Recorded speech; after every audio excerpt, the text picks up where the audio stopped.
Precisamente se mantienen las reacciones desde el gobierno venezolano. El gobierno está anunciando que está preparado para responder esas sanciones. Así es, por eso seguimos recibiendo esas miradas, esas repercusiones. Nos acompaña aquí en nuestros estudios en Caracas, en Venezuela, Elías Jagua, ex canciller de la República, ministro del Poder Popular para las Comunas, miembro del partido miembro del equipo del gobierno nacional. Bienvenido, ¿cómo le va, ministro? ¿Cómo está? Gracias, Tatiana, Abraham, por recibirnos en estos momentos, donde la patria venezolana es nuevamente agredida y estamos como siempre, pues en batalla, en defensa de la dignidad y la independencia de nuestra patria Venezuela. Ministro, ¿está el gobierno venezolano determinando cómo va a responder a estas sanciones? Esto es parte de las respuestas que se están haciendo, explicándole al pueblo en qué consisten esas sanciones y las posibles implicaciones que pudiera tener en la población. Sí, lo primero es informar y sensibilizar a nuestro pueblo y a los pueblos hermanos de la América Latina que nos acompañan en esta batalla, ¿no? En primer lugar, lo que ha sido la posición firme del presidente de la República, compañero Nicolás Maduro, de que nosotros desconocemos la facultad que tiene cualquier institución del gobierno de Estados Unidos para legislar sobre ciudadanos venezolanos, ¿no?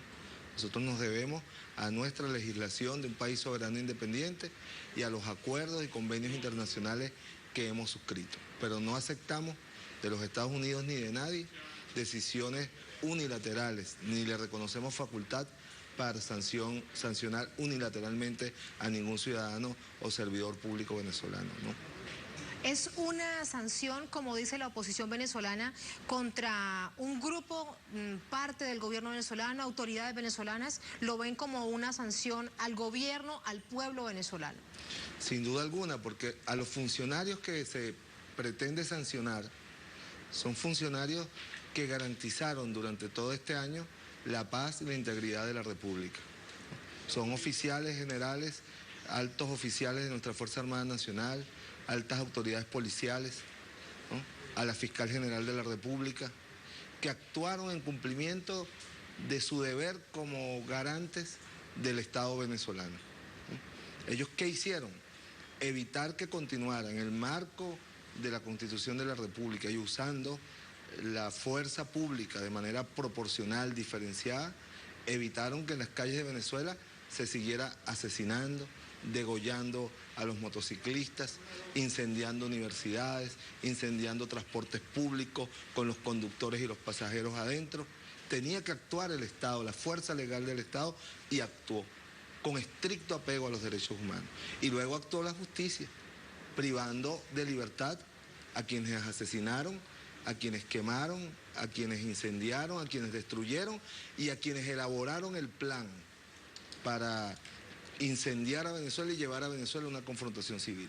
Específicamente al señor Leopoldo López, que es el gran responsable de la violencia y de las muertes ocurridas en Venezuela durante el año 2014. Un plan para que Venezuela, hoy, diciembre del 2014, estuviera sumergida en una guerra civil, en una confrontación como lamentablemente esta estrategia de la guerra de perros ha llevado a países del Medio Oriente y de África. Entonces, cuando se sanciona a los funcionarios que garantizaron la paz de Venezuela, que garantizaron que hoy los venezolanos podamos llegar a la Navidad, al Año Nuevo, en familia, con tranquilidad, más allá de los dolores de 44 familias que perdieron a sus seres queridos, más de 800 heridos, personas discapacitadas para toda la vida.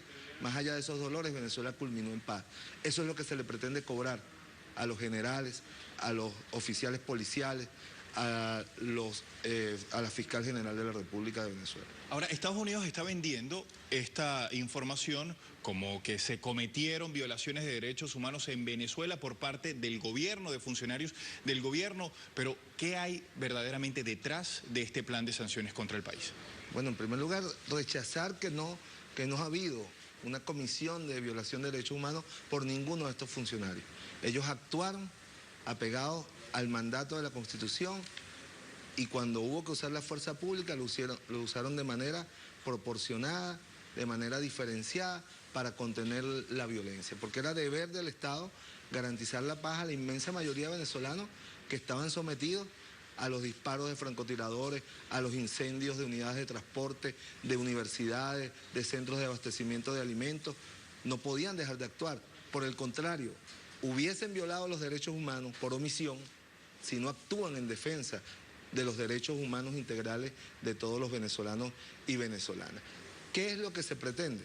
Frente a una oposición derrotada internamente, frente a una estrategia imperial derrotada por la conciencia, por la firmeza del pueblo venezolano, por la vocación democrática de la inmensa mayoría del pueblo venezolano, incluyendo a quienes se puedan oponer a la revolución bolivariana, y por la actuación de las instituciones del Estado, que hoy se pretenden castigar, el imperio no puede permitir que culmine este año sin pretender generar una sensación de amenaza, de castigo, de aterrorizar al valiente pueblo venezolano que supo defender su independencia y su dignidad durante el 2014. No es un asunto de derechos humanos, ministro, es un asunto política. ¿Es un asunto de injerencia política en Venezuela? ¿Otra mirada, otra forma de intento injerencista? Es una injerencia para castigar a un pueblo. Es una injerencia para castigar la dignidad de un pueblo que defendió su derecho a vivir en paz, su derecho a tener el gobierno que se le dé la gana, mediante ejercicio democrático, popular, del sufragio. Es importante recordar que la estrategia de la salida, que fue la estrategia violenta para derrocar al gobierno del presidente Nicolás Maduro, se convoca el 23 de enero del año 2014. Un mes y 10 días después de la inmensa victoria popular que obtuvo la revolución bolivariana en las elecciones locales, donde ganamos el 75% de los gobiernos locales en todo el territorio nacional y donde obtuvimos una mayoría en la suma total de votos, cuando ellos habían llamado a que eso fuese un plebiscito para, si nosotros sacábamos menos votos a nivel nacional, el gobierno tenía que irse, pues, ¿no? Ganamos la mayoría de las alcaldías y ganamos la votación a nivel nacional. Eso desencadenó la ira, la frustración de quienes saben que por la vía electoral no podrán derrotar a este poderoso movimiento popular que conformó el presidente Chávez y que ahora ha sido guiado de manera precisa, con paciencia, con mesura por el presidente Nicolás Maduro. Ahora, en el caso de que Venezuela cediera soberanía aceptando esas sanciones que está imponiendo Estados Unidos, ¿eso no afectaría también a quienes desde adentro, desde Venezuela, están apoyando esas sanciones que está ejecutando Estados Unidos? Claro, es importante que el pueblo venezolano en general sepa que este tipo de procedimientos de injerencia del imperio van en una escalada, ¿no? Primero se sanciona a funcionarios que supuestamente tienen bienes, activos, y se les quita la visa. En verdad nosotros, y ellos lo saben, no nos importa para nada esa sanción, porque no tenemos ni activos, ni tenemos interés de ir a los Estados Unidos. Pongo por caso, yo fui a los Estados Unidos la primera vez en mi vida, el 8 de marzo del año 2013, a un homenaje en la ONU que le hicieron al comandante Hugo Chávez. No había ido antes y no iré después, ya que no soy canciller, no estoy obligado a ir a Nueva York, a la ONU, ni a la OEA, pues. Y la inmensa mayoría de la alta dirección política del país no tiene ningún interés en ir a Estados Unidos, ni de trabajo, ni de negocio, ni de... Vamos a las instituciones diplomáticas, a la OEA, a la ONU, o a cualquier acción en un organismo multilateral, ¿no? No tenemos activos, ellos lo saben. Entonces, ¿qué se pretende? Enviar un mensaje, un primer mensaje, para luego ir escalando y seguramente intentar embargar activos venezolanos, de la patria venezolana, y bueno, lamentablemente, todo después la escalada que llega hasta la agresión militar. Y ahí no hay distinción, como hemos dicho muchas veces. Los drones y las bombas norteamericanas no diferenciaban en Libia quién estaba con Gaddafi y quién estaba contra Gaddafi, ¿no? Por colocar un ejemplo lamentable de que termine eso, ¿no? En Venezuela no va a pasar eso, porque ellos saben que aquí hay una firmeza popular, hay una fuerza popular consciente, organizada, hay unas instituciones democráticas, hay un mundo que apoya y respalda a Venezuela.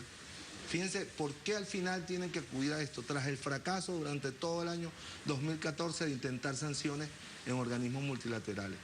No lo pudieron hacer en el marco de Naciones Unidas, no lo pudieron hacer en el marco de la Organización de Estados Americanos, no lo pudieron hacer en UNASUR, no lo pudieron hacer en la CELAC. Por el contrario, todas esas instituciones, el movimiento de no alineados, el G77, se pronunciaron a favor de la paz, la estabilidad y el derecho del Estado venezolano a garantizar la paz y la estabilidad. Los Estados Unidos, el gobierno de los Estados Unidos, fue derrotado en todos los organismos multilaterales en el año 2014. Quedó aislado en su posición contra Venezuela. Por eso utiliza este mecanismo absolutamente ilegal de las sanciones unilaterales, que por lo tanto desconocemos porque están al margen de cualquier norma del derecho internacional. ¿Ustedes perciben que ya venía avanzando una circunstancia